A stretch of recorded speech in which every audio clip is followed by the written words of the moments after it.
আসসালামু আলাইকুম, রিয়াস্টেক টিউবে আপনাদেরকে স্বাগতম। আজকে আমি আপনাদেরকে দেখাবো আইফোন থেকে ইমেজ এবং ভিডিও কিভাবে আমরা উইন্ডোজ কম্পিউটারে নিয়ে আসতে পারি এবং এর জন্য আমরা কোনো প্রকার তার ব্যবহার করব না।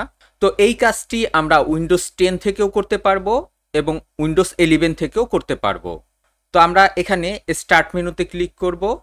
তারপর আমরা এখানে যে মাইক্রোসফট স্টোর দেখতে পাচ্ছি আমরা এখানে ক্লিক করব। আমরা এই মাইক্রোসফট স্টোরে এখানে এই সার্চ বারে আমরা আইক্লাউড লিখে সার্চ করব। আমরা আইক্লাউড লিখে সার্চ করার পর প্রথমেই যেই এখানে অ্যাপসটি চলে এসেছে এই অ্যাপসটিকে আমরা ইনস্টল করে নিব। তো এখানে আমরা ইনস্টলের আইকনটি দেখতে পাচ্ছি, আমরা এখানে ক্লিক করব। আমরা দেখতে পাচ্ছি আমাদের আইক্লাউডটি ইনস্টল কমপ্লিট হয়ে গেছে। এবার এখানে আমরা ওপেনে ক্লিক করব। এবার পিছনের মাইক্রোসফট স্টোরটিকে আমরা ক্লোজ করে দিব। এবার এখানে আমরা দেখতে পাচ্ছি গেট স্টার্টেড, এখানে আমরা ক্লিক করব। এবার আমি এখানে আইক্লাউডের ইমেল অ্যাড্রেস এবং পাসওয়ার্ড দিয়ে এটাকে আমরা লগ ইন করে নিব। আমরা অনেকেই আইক্লাউডের বা অ্যাপেলের অ্যাকাউন্ট বাংলাদেশ থেকে এখন খুলতে পারি না। তো আমার এই চ্যানেলে কিভাবে আইক্লাউড এবং অ্যাপেলের অ্যাকাউন্ট বাংলাদেশ থেকে খুলতে হয় তার একটি ভিডিও আমার এই চ্যানেলে দেওয়া আছে। আমি ডেসক্রিপশন বক্সে সেই ভিডিওর লিঙ্কটি দিয়ে দিব, আপনার চাইলে সেখান থেকে দেখে নিতে পারেন। তো এবার আমি আমার আইক্লাউডের ইমেল অ্যাড্রেস এবং পাসওয়ার্ডটি এখানে টাইপ করে দিব। এবার আমরা সাইন ইনে ক্লিক করব।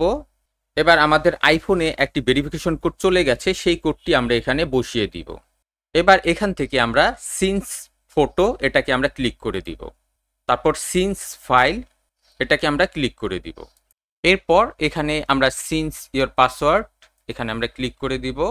তারপর সিন্স বুকমার্ক এটাকে আমরা ক্লিক করে দিব। তারপর এখানে আমরা সিন্স ক্যালেন্ডার এটাকে আমরা ক্লিক করে দিব। এরপর সর্বশেষ আমরা এখানে ফিনিশ সেটআপ এখানে আমরা ক্লিক করব।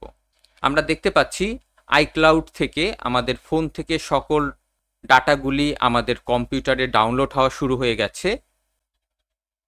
আমরা দেখতে পাচ্ছি আমাদের সেটআপ কমপ্লিট দেখাচ্ছে। তারপর এবার আমরা ডানে ক্লিক করে দিব। তো এবার এখান থেকে এটাকেও আমরা ক্লোজ করে দিব। এবার আমরা চলে যাব ফাইল এক্সপ্লোরারে। এখানে আমরা আইক্লাউড ফটো নামে এখন নতুন একটি অপশন দেখতে পাচ্ছি, এখানে আমরা ক্লিক করব। আমরা এখানে দেখতে পাচ্ছি আমার আইক্লাউডের যত ফটো এবং ভিডিও আমার এখানে চলে এসেছে।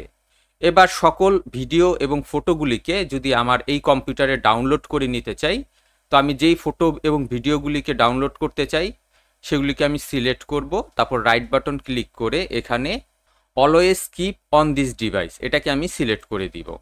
আমরা দেখতে পাচ্ছি আমাদের কম্পিউটারে ছবি এবং ভিডিওগুলি ডাউনলোড হওয়া শুরু হয়ে গেছে। এবার আমি যদি এখানে ডাবল ক্লিক করি আমি কিন্তু ছবিটি দেখতে পাচ্ছি। তো এভাবে আমরা চাইলে খুব সহজেই আমরা আইফোনের ছবি এবং ভিডিও আমাদের কম্পিউটারে ট্রান্সফার করে নিতে পারি। আশা করি ভিডিওটি আপনাদের কাছে ভালো লেগেছে। ভিডিওটি ভালো লেগে থাকলে অবশ্যই লাইক, শেয়ার এবং কমেন্ট করবেন এবং চ্যানেলটি সাবস্ক্রাইব করবেন। নেক্সট ভিডিও দেখার আমন্ত্রণ রইল। আজ এ পর্যন্তই। খোদা হাফেজ।